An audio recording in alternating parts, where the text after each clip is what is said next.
Hi hi hi hi hi everyone, this Akshit and जुड़ चुके अक्षित classes में। आज के वीडियो में मैं आप सबके लेके आ चुका हूँ एक्सरसाइज 8.3 का पूरा सॉल्यूशन। जी हाँ दोस्तों, सीक्वेंस एंड प्रोग्रेशन चैप्टर का एक्सरसाइज 8.3 का पूरा सॉल्यूशन करेंगे हम आज की वीडियो में। स्टेप बाय स्टेप हर एक क्वेश्चन को सॉल्व करेंगे। बेसिकली इस पूरी एक्सरसाइज में हम पढ़ेंगे जीपी के बारे में। तो चलिए शुभारंभ करते हैं हमारी आज की इस वीडियो का क्वेश्चन नंबर 1 के साथ। क्वेश्चन नंबर 1 कहता है find the 12th term of a GP whose common ratio is 2 and उसकी 8th टर्म आपको 192 दे रखी है। भाई कॉमन रेशियो को मैं करता हूं आर से डिनोट और ये है आपका 2, यानी कि आप पहले वाले नंबर में 2 से मल्टीप्लाई करते हो दूसरा आता है, फिर उसमें 2 से मल्टीप्लाई करते हो तीसरा आता है। ऐसे ही करते करते ए 8 की वैल्यू आपको दे रखी है 192। अब ये देखो, जो हम जनरल फॉर्म होती है जीपी की, तो वो क्या होती है? तो जनरल फॉर्म होती है a into r raise to the power n minus 1। यानी कि यहां पे जैसे 8 है तो 8 में से 1 घटा दूंगा तो a r 7 is equal to 192 हो जाएगा। आपका 8 लिख दिया था गलती से, ठीक है। तो अब भैया मैं यहाँ पे क्या करूंगा, आर की वैल्यू मुझे पता है, पुट कर देता हूं। तो भैया ए इंटू में 2 raise to the power 7 is equal to 192 है। अब मैं एक काम करता हूं, यहाँ पे इसको सिंप्लीफाई करने की बजाय एक ट्रिक बता देता हूँ। भैया ए इज इक्वल टू आप लिख सकते हो 192 अपॉन में 2 into 2 into 2 into 2 into 2 into 2 into 2। 1 2 3 4 5 6 7 बार 2 लिख दिया मैंने। अब इनको धीरे धीरे करके कैंसिल आउट करूंगा। फर्स्ट टाइम करूंगा कितने टाइम्स जाएगा, 96 टाइम्स। सेकंड टाइम करूंगा कितने टाइम्स जाएगा, 48 टाइम्स। फिर करूंगा कितने टाइम्स जाएगा, 24। और फिर अगले वाले से काट दूंगा कितने टाइम्स जाएगा, 12 टाइम्स।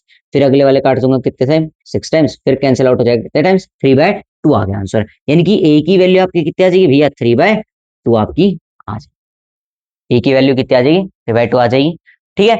ऐसे ही अब बोला गया है कि बताइए ए 12 की वैल्यू क्या होगी। तो भैया ए 12 की वैल्यू क्या हो जाएगी, a into r raise to the power 11 n minus 1। भैया ए कितना है, 3/2 इंटू में कितना कर देंगे, 2 रेस टू दी पावर 11।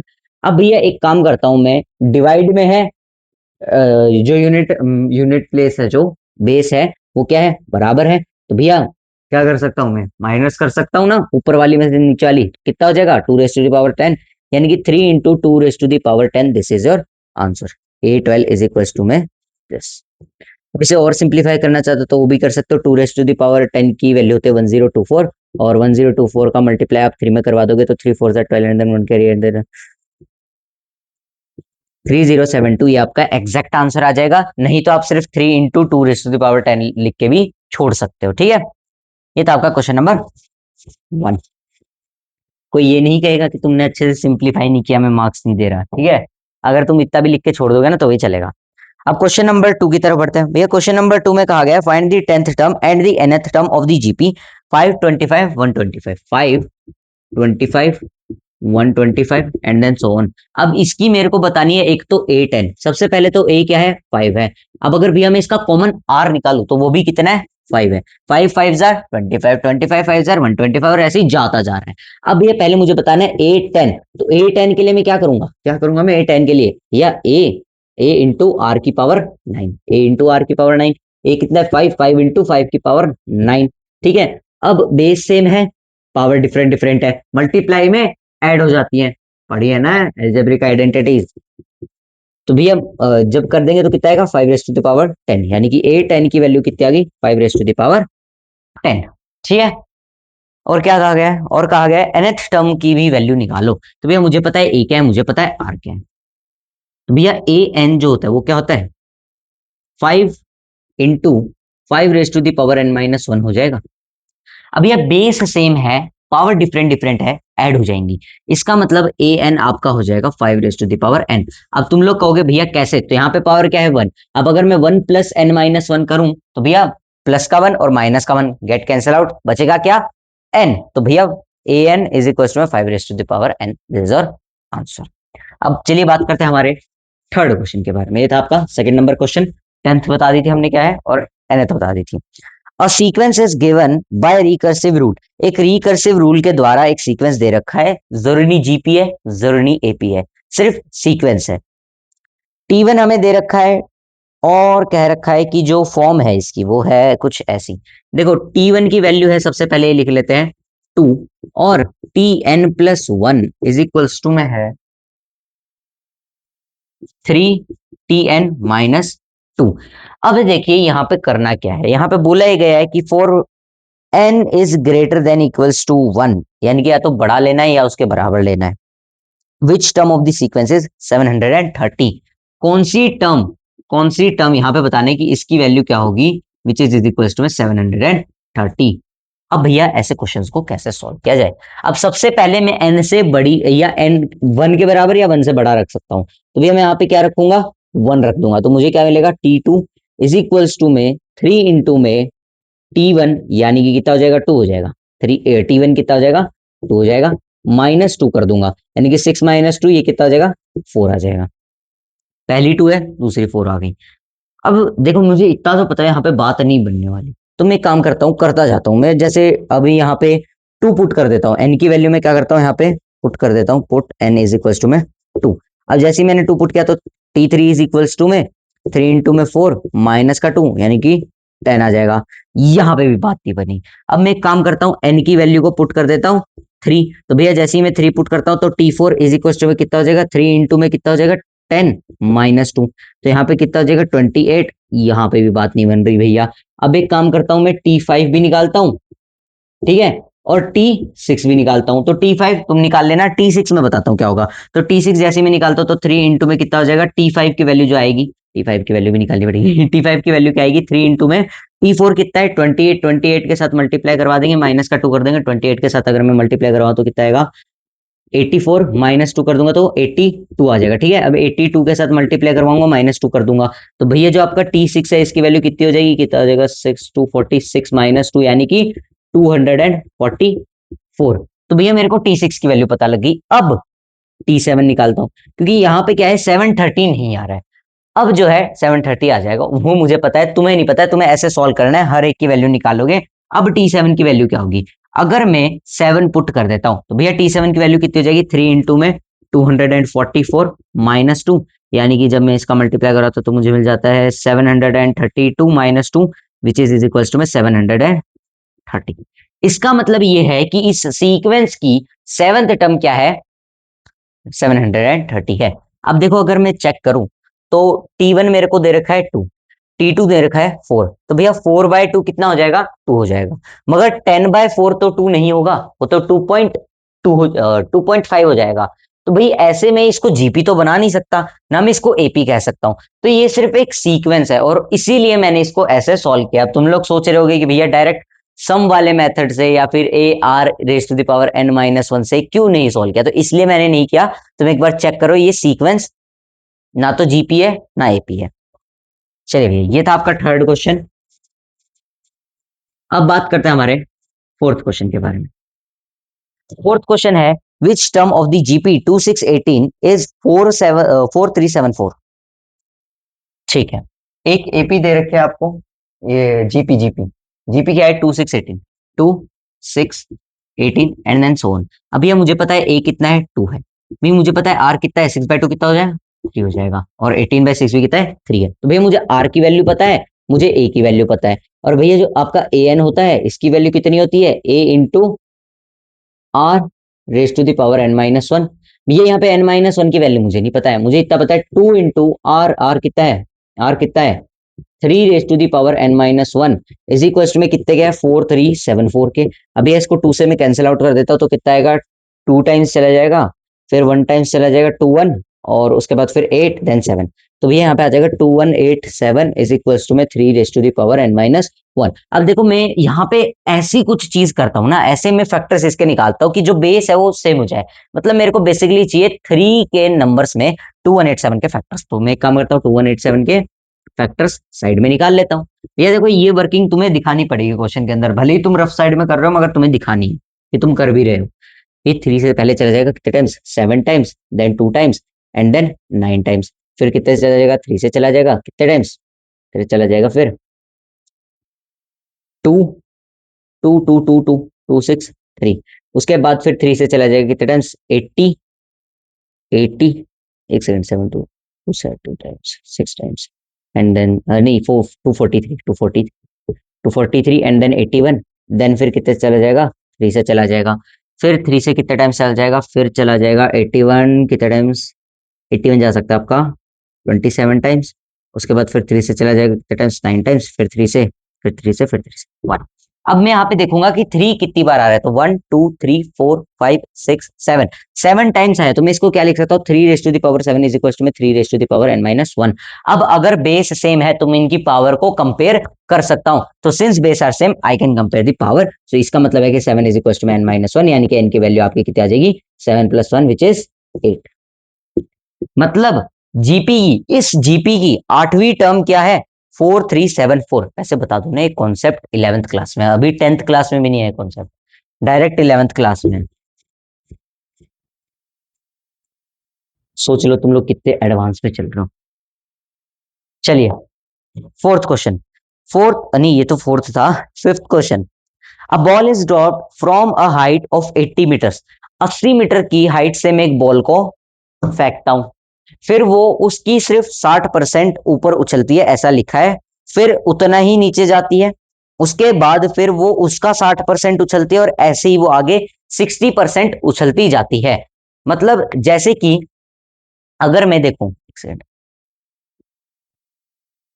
अगर मैं देखूं तो भैया मैं एक बॉल लेता हूं, मान लो मैं उसको, मतलब मान लो क्या क्वेश्चन में ही दिया है, 80 मीटर की हाइट से उस बॉल को फेंकता हूं, तो भैया इसका मैं 60% निकालूंगा तो वो उतनी हाइट फिर जाती है, फिर गिरती है तो इसका 60% फिर वो जाती है, फिर जब गिरती है तो इसका 60% जाती है, और ऐसे ही सो ऑन, ऐसे चलता जाता है। मतलब जब तक वो ग्राउंडेड नहीं हो जाती, जब तक जितनी हाइट वो पहले ले रही है उसका 60%, 60%, 60% ऐसे चलती जा रही है। तो बेसिकली अगर मैं यहाँ पे पहली वाली हाइट का 60% निकालूं, यानी कि अगर मैं इस 80 का 60% निकालूं, दिस विल बी 48, यानी कि पहले 80 मीटर से मैंने उछाली, तो फिर वो बाउंस बैक होकर कितने आई, 48 मीटर्स आई। ठीक है, पहली बारी में 48 मीटर्स आ गई, फिर जितना ये उतना वापस नीचे जाएगी, उसके बाद फिर ग्राउंड को टच करके फिर आएगी, तो भैया सेकंड टाइम क्या हो जाएगा, 48 का भी 60%, कितना हो जाएगा भाई,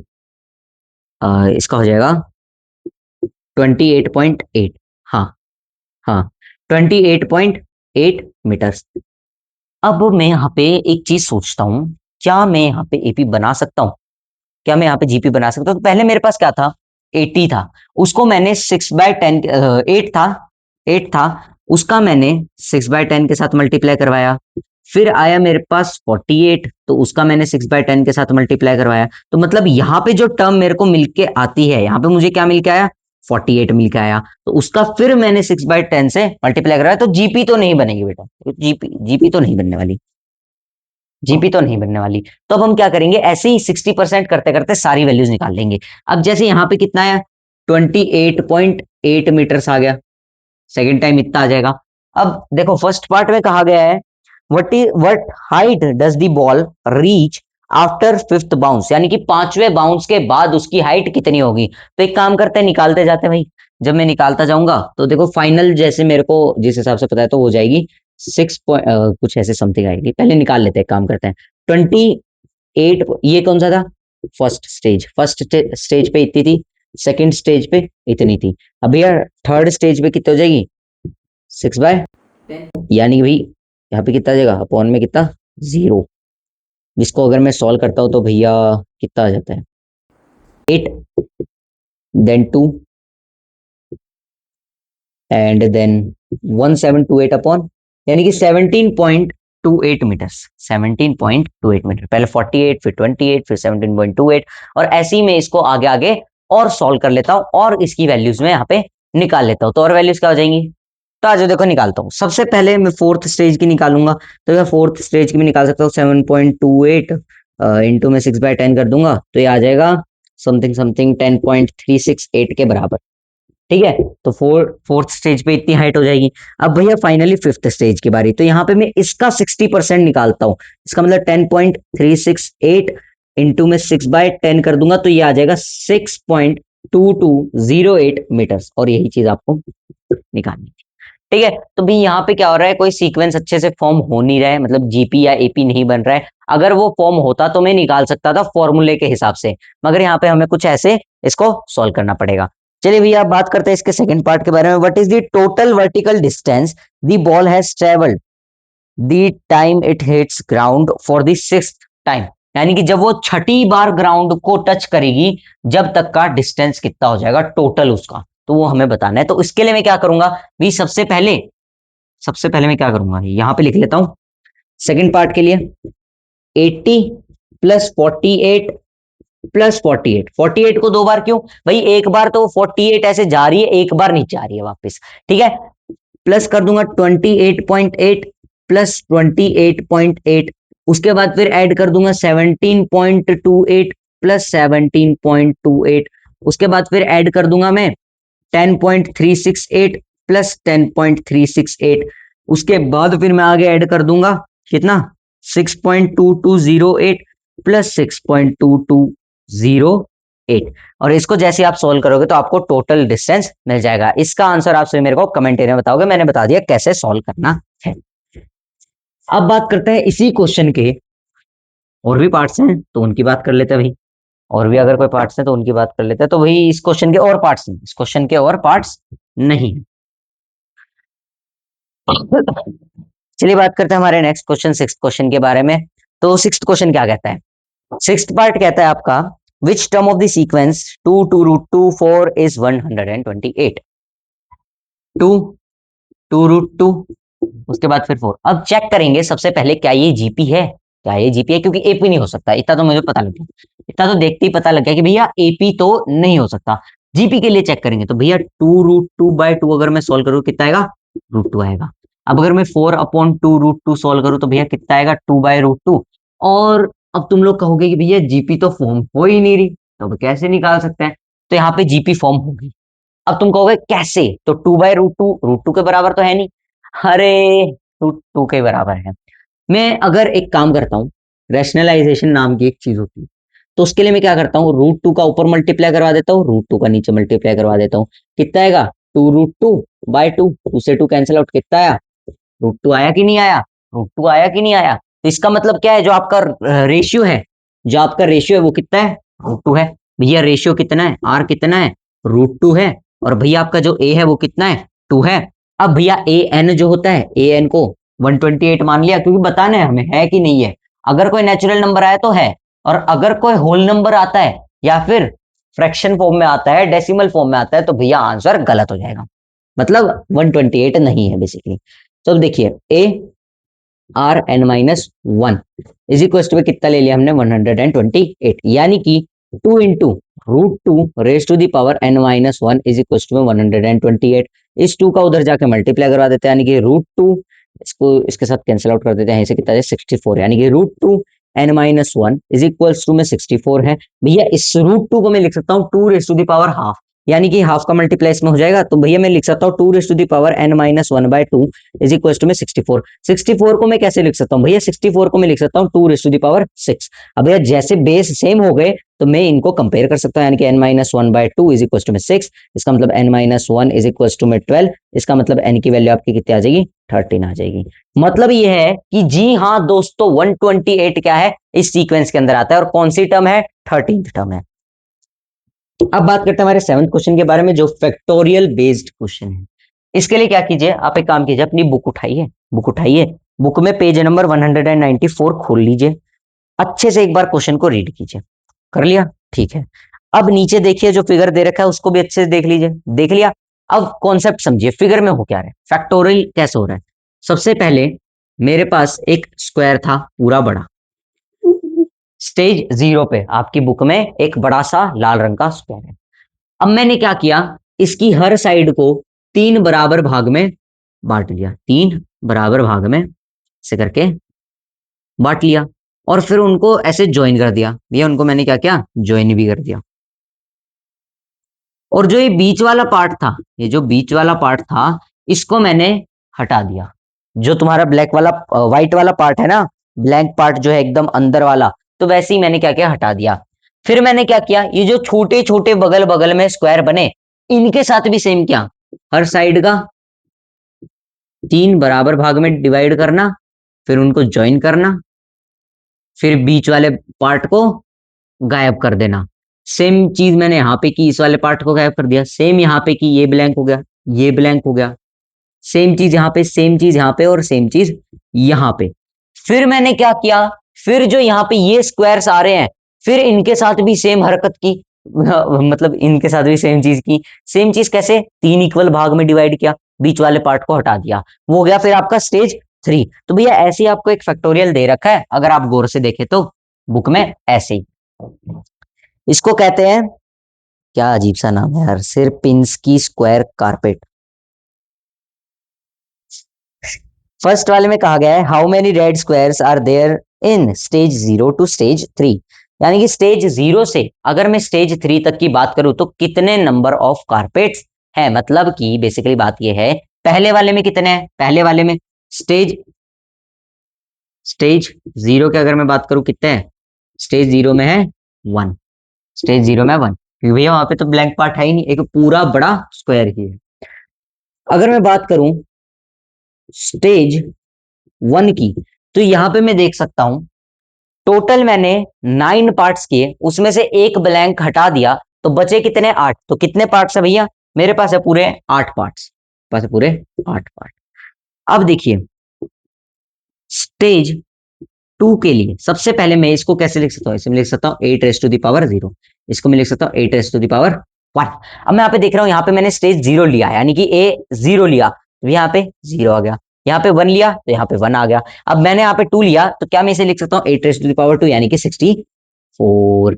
ऐसे ही फिर मैं स्टेज 3 की भी बात करूं तो इसे मैं लिख सकता हूँ 8 raised to the power 3, यानी कि 512।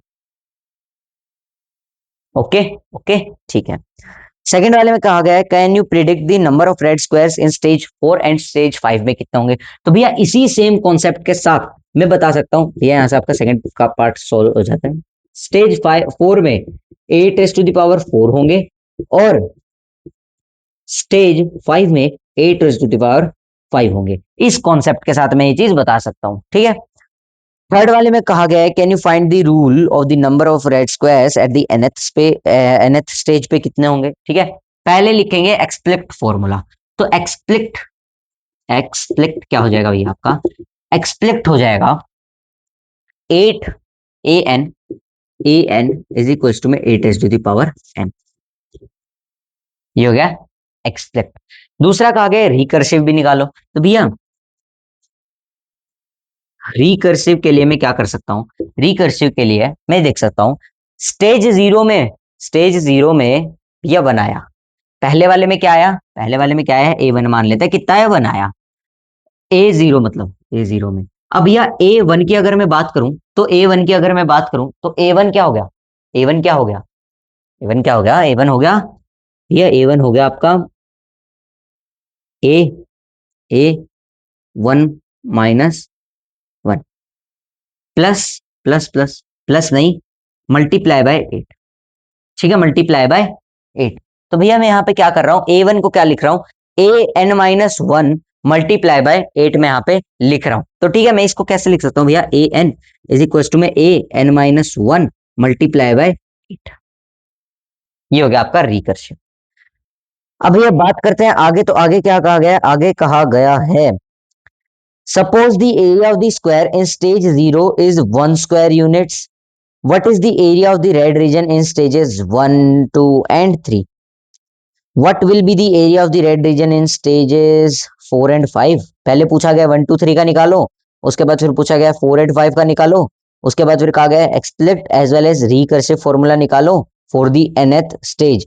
What happens to the area as n the number of stages goes on increasing. ठीक है, देखिए पहले इसको मैं इरेज कर देता हूँ।